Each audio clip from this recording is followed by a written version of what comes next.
to the next support, and my name is Fiti Tausa. So basically, I'm going to be taking you through trade training on business model canvas, how to develop your own business model canvas, like how it's important for your business success and all. And the reason why you need to do yours, because the business canvas is actually a business model canvas is actually a one-page representation of your business idea. So you know what, you know your business plan. You have several pages, and it can be really bulky, but not carrying the picture or carrying the whole picture in several pages. Now, a business model canvas, it's your business plan summarized in just a single page. So that's what your business model canvas is. So I'm going to show you how you can develop your own business model canvas for what you do, your one-page business. So in other words, how to summarize your entire business plan in a single page, which will give you your business model canvas. So what's the model you are using for your business? So right away, we're going in right away. So thank you once again for joining us on this amazing session. Like I said, a business model canvas is a one-page capture of what your business is about.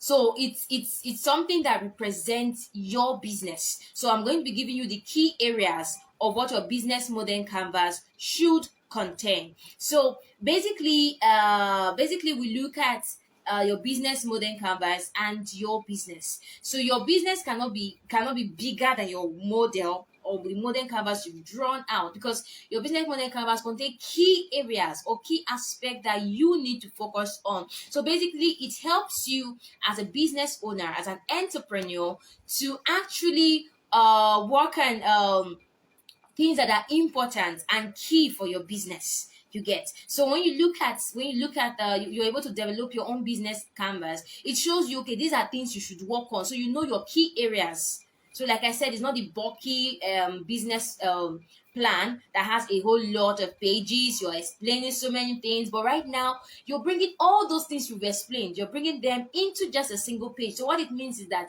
what you're capturing are your major key things or key activities, your key focus, and all of that. So when somebody picks up your business model canvas, the person already know what your business is about. The person have already captured the full essence of your business, and with your business model canvas, you can drive a whole lot. So like I said, your business cannot be bigger than your business model canvas. You will always have to review. So as you go further, you discover that, okay, I have brought in more things, so review your business model canvas. But what you have there is what you are using to work.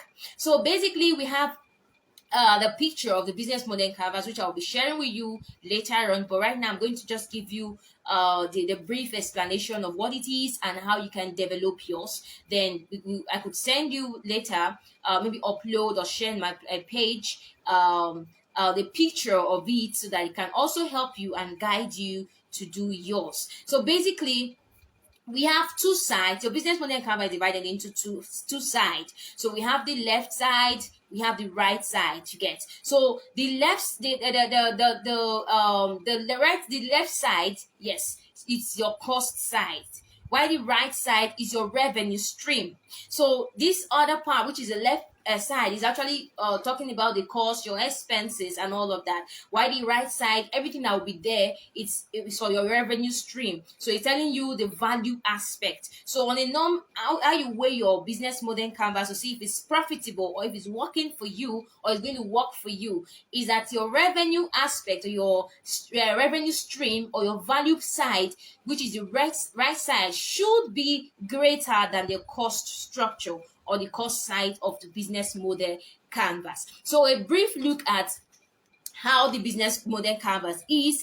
On the left side, we have the key partners, we have the key activities, you also have the key resources. So this is on the left side of your business model canvas. Like I said, you have the key partners, you have key activities, key resources. Then all of it with a summary of it all, we give you your cost structure as well. So your cost structure, so all these sides is the cost side. Then we'll talk about the value side or the revenue stream. So then you will then look at the customer relationship, the channels, the customer segment. Then all of these summed down, we give you the revenue stream. So your revenue stream, when you sum everything together, your revenue stream, like I said, should be weightier or bigger than what you have in your cost side. So that shows you that your business is profitable. Okay, let's dive in. I've mentioned basic things about your what should be there. Then the value proposition, which seems to be at the middle. So I mentioned key partners, key activities, key resources, then value proposition, customer relationship, then channels, customer segment, cost structure, and revenue stream.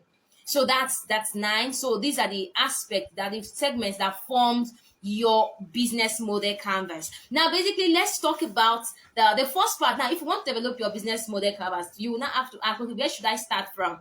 Should I start from talking about my value proposition, or I should talk about my customer segment and all of that? So that will determine, okay, where should you start from when you're talking about your business model canvas, so you want to develop it. So it's good. Some persons can start from their customer segment, but it's okay to start from your value proposition. In fact, it's, for me, I prefer you start from a value proposition, because when you know what you're providing, you know what you want to solve, you know the problems you want to solve for your customers, it will guide you to know, okay, who are the people that will need this. So when you start from your value proposition, it will now help you to look at other aspects, and you can easily identify what to put in other aspects of your business model canvas. Okay, let's dive into that.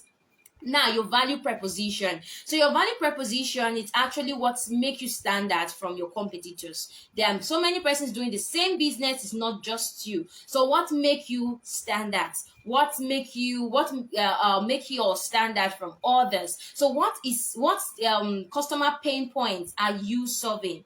So what is that is the customer's need, their challenge, that your business is coming to provide solutions for? So that's what you have to look at, and that's your value proposition, your competitive advantage, your value proposition, like I said. So what exactly your business is providing, what problem your business is solving, what pain points of the customers is your business addressing. So that's your value proposition.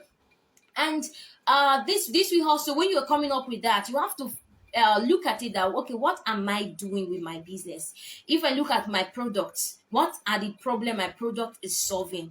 So you have to know what's your product. If it's a service, then what problems are your service? What problem is your service addressing? So this will form what your value proposition will be, what you are going to put in that part of your value proposition. So are you solving? Are you bringing in convenience for your clients? Maybe something they have to do a lot of work to do what they're doing, or engage in their service and all of that. But right now it's okay. My product or my service is going to save them time, save them cost. That's a value proposition. So what exactly it's your own solution solving or helping the customers to do? So that's it. So you have to look at what that is and identify your own value proposition. There can be many, so it depends. So you have to identify them in you list them out in your business model canvas under your value proposition, that these are the things I am solving for my clients. Until you're able to define it, it will be difficult. So you have some persons have products,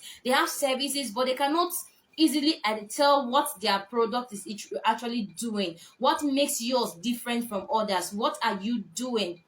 You get, so you need to identify it and write it out boldly, so that you know if this thing is working or it's not working. So another thing is okay, now we've talked about the value proposition which you should work on. Then we'll now look at your customer segment.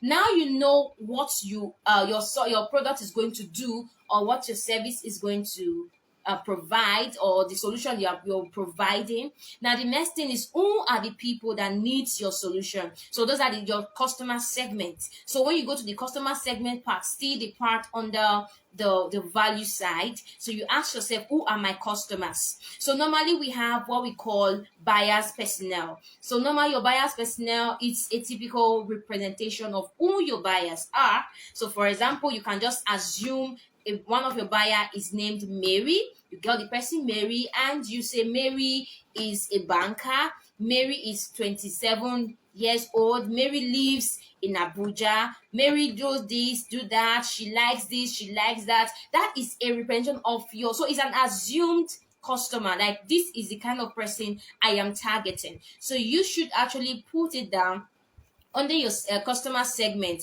the categories of people you are targeting. Now we've looked at your value proposition, and we've also looked at your customer segment. So what you should put there as your customer segment, what should be there. Now we've not talked about your customer segment. The another thing we should talk about is customer relationships. So how do you intend to engage your customers? How do you intend to build a relationship with your customers? How do you intend to retain your customers? So you should also put down your plan, also include it in your business model canvas. It's going to be there, as well as your plan, your strategy on how you intend to retain your customers. So based on your kind of business or service you provide, you should have a unique system or a unique structure that you can use to retain your customer, because that is very important to talk about. Because many persons make the mistake of defining what the business wants to do. They talk about who their customers are, but they don't plan for retainership. They don't plan to retain their customers. And this is one key aspect that should be in your business model canvas. You have to plan for your customers' relationship. So how do you maintain, how do you retain your customers when you get there? So that is what we are going to identify under your customer relationship. Another thing we have to look at is the key activities. Yes, key activities actually basically talk about the key things that you do. As long your business is concerned, these are things that you must do for you to be able to provide the value proposition for your customer segment. You need to do some certain things. So those things are your key activities, because if you don't do them, it means that you will not be able to deliver the service or your value proposition properly to your customers. So those key things, those key activities you must carry out, like maybe someone that bakes, so you know that, okay, normally you will have to get a flour, you have to get your sugar, you have to go through some process, you need to do this, you need to then take through the oven or whatever you're doing. So all of this is a key activity, because without those activities, you will not be able to deliver properly to your customers. So that was a key activity. So maybe you have to hire the service of maybe a delivering service, you a courier service. You need to order and get their service to work for you. Is a key activity. You need to move something from one position to another, or from one location to another. It's something. Or maybe you need to contact some certain people. You need to calling is a key activity for you. So what I mean is key activities, things that will help you deliver your value proposition. But whatever does not really add value, even if you don't do them, they don't really determine if you're delivering your value proposition or not based on what you have stated. It means that they are not key activities. Key activities are things you must do if you must deliver on your value proposition. So what it means that if you don't do them, maybe you miss out on anything. It means that something will be missing in your solution you are offering. So that's when we say the key activities. Now, your key partners. Your key partners are those people you actually that they supply you things you need to for your key activities, to carry out your functions or your key activities to service your customers and provide your value. You get. So that means that anyone or any supplier or company that you purchase these things from, or that get involved in the process, that supply you things you need. For example, I just gave an example using the baker. So such person will need to maybe order for sugar. So the company that the person is getting the sugar from, it's a key partner. The company that is supplying the flour is a key partner. So you can see that these are your key partners. So without them, you may not be able to carry out your key activities, and at the end of the day, you won't deliver to your customer segment. So they are key partners. So you need to identify who your key partners are. Companies that produce things that you will need or you will use for your business. So they're your key partners. So you need to state them on your business model canvas. Another thing is your key resources. Yes, your key resources are things that you will need to carry out your activities. like I already mentioned, things you will need to carry out your activities. So specific key resources, that assets that are necessary for you to what carry out or deliver your value proposition. So you need to actually consider what your key resources are. What are the things you need? For example, you're into training. Okay, I need a hall, or I need a training, maybe projector or something. So you need things like that. So these are things that are relevant. They are key resources to you. You get. So it depends on the service or the products you are rendering. So your key resources are things that you need for you to be able to deliver on your value proposition. For you to serve your customer segment, you need these resources to work. You need these things to use. You get. So they're your key resources. So you have to state them in your business model canvas. Then another thing is the channels. You can see that from the as we're going, you can see that your business model is actually capturing everything. At the end of this, discover that it's not leaving out any part that you would have attended to. So everything you should do for your business is already stated. You get. So that's why we're looking at this right now. So when we talk about your channels is saying that how do you want to reach your customer segment? Now you know what you want to offer to them. Now you know who they are. You also know who your key partners are, what you need to deliver this product, this service, and all of that. Now, how do you reach out to these customers? How do you reach out to them? What are the channels you need to use? So that's when we talk about your channels. So how do you want to deliver to them? So which channel do you want to use? Like, okay, when you're connecting with your customers, maybe you want to use social media, or maybe you need transportation service, or you need. So how do you deliver? How do you deliver your service to these people? So they are your channels. The media can be your channel. So you have to identify based on, like I said, the core thing in all of this is your value proposition. So everything will take you back to your value proposition. Like, what exactly do you want to do? This is what you want to achieve, right? So because of this, put this in place, put this in place. So you have to refer back to your value proposition. So that will tell you how you're going to, the channels you are going to use, depending on what you want to achieve. So if this is what you want to achieve, and these are your customer segments, so you have to identify where are your customers located, because it's part of identifying your customer segment. Where are they located? So know where they are, know how you can find them, know where you can find your customers. And when you know that, it becomes very easy for you to put down your channels like what you are going to be using, the medium of reaching out to your customer segment and delivering your value proposition. Okay, so so far I'm sure you've been following. So thanks for those that are joining, and if you're watching, thank you also. And if you have questions, you can just drop in the comment section and we attend to your question. Now, another thing is the cost structure.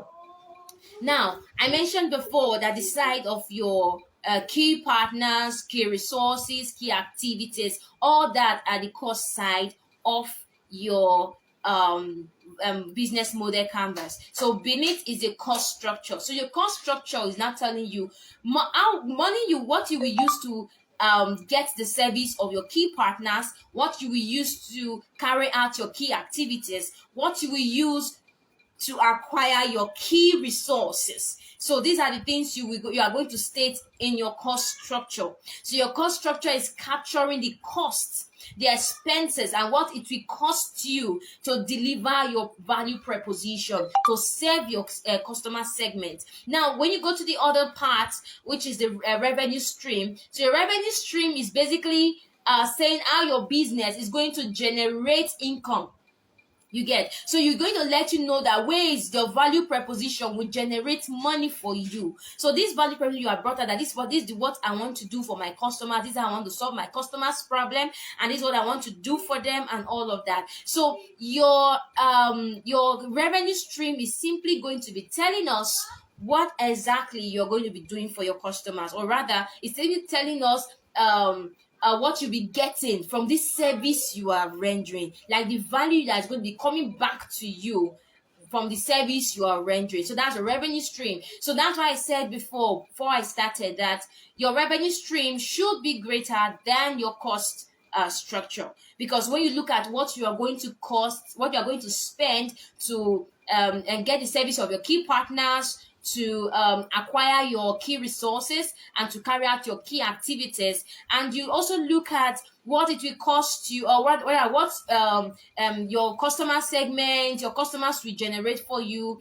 what your value proposition, what all these services you are rendering to your customers, what they will all generate for you. So when you consider it as well and you weigh both sides, if your cost structure is higher than your revenue stream, it means that that business isn't profitable. So for you to get a profitable business, it means that when you have done all mathematics, you've put everything together, you now check it and say, okay, my revenue side is still more and far higher. So that's about your business model canvas. So generate yours. I'm going to put a picture of how it looks like and a guide for you to also use to develop yours. You can see that is a one-page capture of everything that your business can. So what you would have normally, you have a business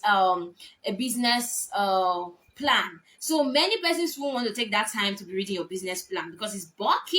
It carries the main thing, like every detail about your business. But right now we're talking about the business model canvas that carries key detail and yet it has everything in it.